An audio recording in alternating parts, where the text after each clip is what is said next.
తెలుగు సినీ నటుల జీవితాలకు సంబంధించి మీకు తెలియని ఆసక్తికరమైన విషయాలు ఏవైనా ఉన్నాయా? సినీ ప్రముఖుల జీవితాలకు సంబంధించి మనకు తెలియని ఎన్నో ఆసక్తికరమైన విషయాలు ఉంటాయి. అందులో కొన్ని విచిత్రమైనవి కూడా ఉంటాయి. అలాంటి వాటిలో కొన్ని మీకోసం. రవితేజ హీరో కాకముందు పలు బాలీవుడ్ సినిమాలకు కూడా అసిస్టెంట్ డైరెక్టర్ గా పనిచేశారు. ప్రతిబంధ్, ఆజ్ కా గూండా రాజ్, క్రిమినల్ అందులో ప్రధానమైనవి. సినీ నటుడు అక్కినేని నాగార్జున తన సతీమణి అమలతో కలిసి హైదరాబాద్ లో జంతు హక్కుల పరిరక్షణకై బ్లూ క్రాస్ ఆఫ్ హైదరాబాద్ సంస్థను స్థాపించారు. Animal welfare board of India గుర్తింపు పొందిన సంస్థ ఇది. కొన్ని వందల వీధి కుక్కలను సంరక్షించే బాధ్యతలను ఈ సంస్థ చేపట్టింది. కృష్ణ గారు నటించిన తొలి చిత్రం తేనె మనసులు. ఈ సినిమాకి ఆదుర్తి సుబ్బారావు గారు దర్శకత్వం వహించారు. ఆయన్ను కృష్ణ గారు గురువుగా భావించేవారు. ఆదుర్తి వారు మరణించినప్పుడు పాడి పంటలు సినిమా షూటింగ్ లో భాగంగా గుంటూరులో ఉన్నారు కృష్ణ. తన గురువు గారిని ఆఖరి చూపు చూసేందుకు ఎంతగానో తాపత్రయపడ్డారు. కానీ రవాణా సదుపాయం లేని అందుబాటులో లేవు. ఆఖరికి ది హిందూ పత్రిక యాజమాన్యం వారిని అభ్యర్థించి వారు ప్రత్యేక విమానంలో హుటాహుటిగా మద్రాసు చేరుకున్నారు. నందమూరి బాలకృష్ణ హీరోగా, సంగీతం శ్రీనివాసరావు దర్శకత్వంలో తెరకెక్కిన ఆదిత్య 369 చిత్రానికి ప్రేరణ హెచ్జి వేల్స్ రాసిన ఆంగ్ల నవల దట్ టైమ్ మిషన్. ఈ విషయం సంగీతం వారే తెలిపారు. అలాగే బ్యాక్ టు ద ఫ్యూచర్ అనే బాలీవుడ్ సినిమాలోని సన్నివేశాలను కూడా ప్రేరణగా తీసుకున్నారన్నది పలువురి విమర్శకుల అభిప్రాయం. నటుడు బ్రహ్మానందం గారు అద్భుతమైన చిత్రకారుడు కూడా. ముఖ్యంగా దైవ చిత్రాలను గీయడంలో ఆయనది అందివేసిన చెయ్యి. నటుడు అలీ సినీ ప్రవేశానికి ముందు ప్రముఖ గాయకులు శ్రీపాదజిత్, మోహన్ మిత్రా గారి బృందంలో మిమిక్రీ కళాకారుడుగా ప్రదర్శనలిచ్చేవారట. నటుడు చిరంజీవి తాను విద్యార్థిగా ఉన్నప్పుడు ఎన్సీసీ క్యాండిడేట్ గా కూడా రాణించారట.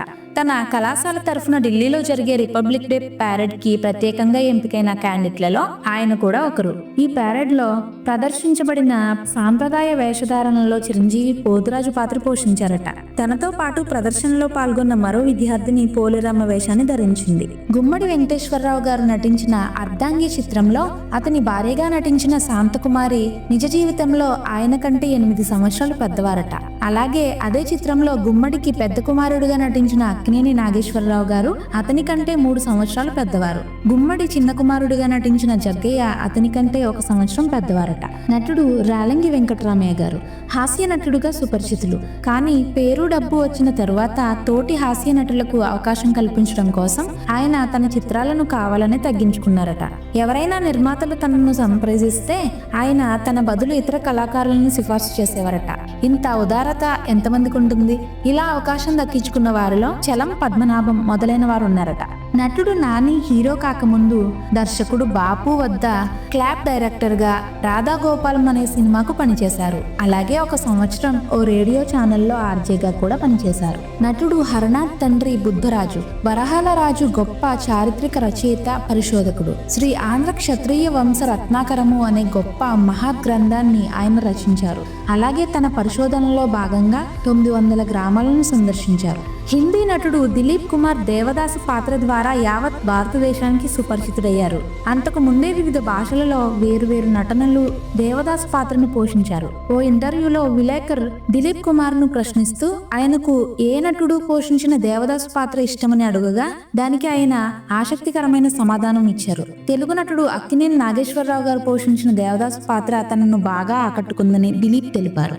జగన్మోహిని, పున్నమి నాగు లాంటి చిత్రాలలో నటించిన నటుడు నరసింహరాజు గారికి కూడా ఒకప్పుడు రాజకీయాలంటే ఆసక్తి. నవదేశం పేరుతో ఒక పార్టీని కూడా పెట్టాలనుకున్నారు. కానీ ఆ తరువాత ఆ ఆలోచనను విరమించుకున్నారు.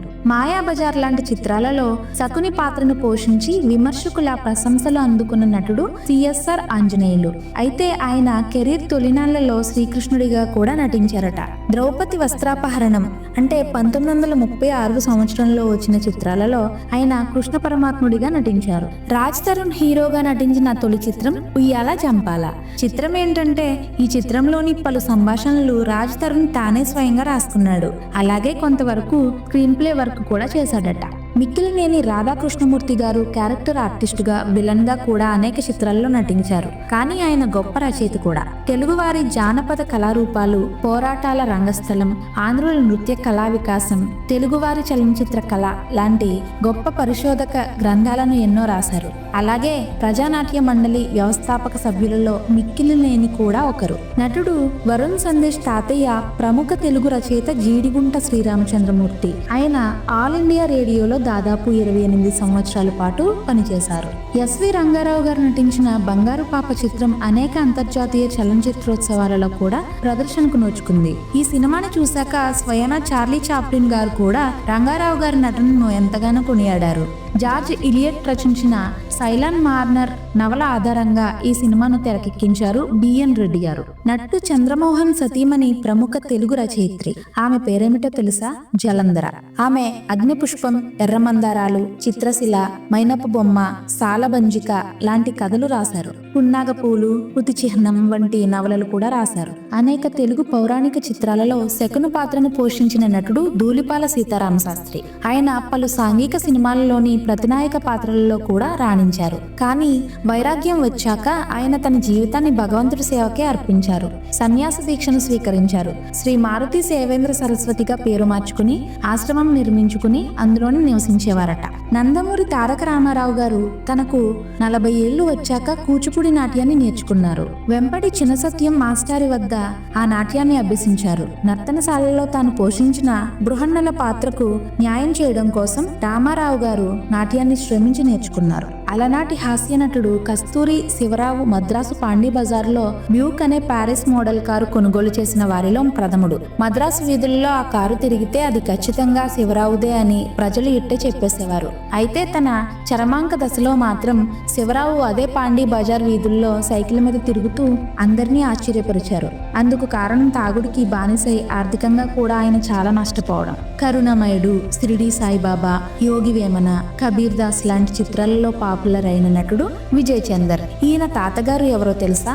ఆంధ్ర రాష్ట్రానికి తొలి ముఖ్యమంత్రి అయిన టంగుటూరి ప్రకాశం గారు. చిత్రం ఏంటంటే టంగుటూరి ప్రకాశం గారి బయోపిక్ ఆంధ్రకేసరిలో కూడా టైటిల్ రోల్ను విజయ్ చందర్ గారే పోషించారు. నటుడు విజయ్ దేవరకొండ సినిమాల్లోకి రాకముందే థియేటర్ ఆర్టిస్ట్గా రాణించారు. హైదరాబాద్ థియేటర్ సర్క్యూట్ నిర్వహించిన ఎన్నో డ్రామాలలో పాత్రలు పోషించారు. సుధాకర్ అనే నాటక సమాజం నిర్వహించే వర్క్ షాపులలో కూడా పాల్గొనేవారు. జూనియర్ ఎన్టీఆర్ నటించిన తొలి చిత్రం తెలుగు సినిమా కాదు, ఓ హిందీ చిత్రం. అవును, సీనియర్ ఎన్టీఆర్ తన మనవణ్ణి తొలిసారిగా బ్రహ్మర్షి విశ్వామిత్ర హిందీ వర్షన్ ద్వారా బాలనటుడిగా ఈ చిత్రసీమకు పరిచయం చేశారు. కేరళలో అల్లు అర్జున్కి రికార్డు స్థాయిలో ఫ్యాన్స్ క్లబ్స్ ఉన్నాయి. ఆయన తెలుగులో నటించిన ప్రతి సినిమా మలయాళంలో కూడా డబ్ అవుతుంది. అక్కడి అభిమానులు ఆయన్ను మల్లు అర్జున్ పేరుతో పిలుస్తుంటారు. నటుడు ప్రభాస్ కాజీపల్లి రిజర్వ్ ఫారెస్ట్ ప్రాంతంలోని 1650 ఎకరాల స్థలాన్ని దత్తత తీసుకున్నారు. ఇక్కడి పర్యావరణాన్ని, వన్యమృగాలను సంరక్షించడానికి అయ్యే ఖర్చును తాను భరించినట్లు తెలిపారు. అందుకోసం ప్రభుత్వానికి 2 కోట్లను అందజేశారు.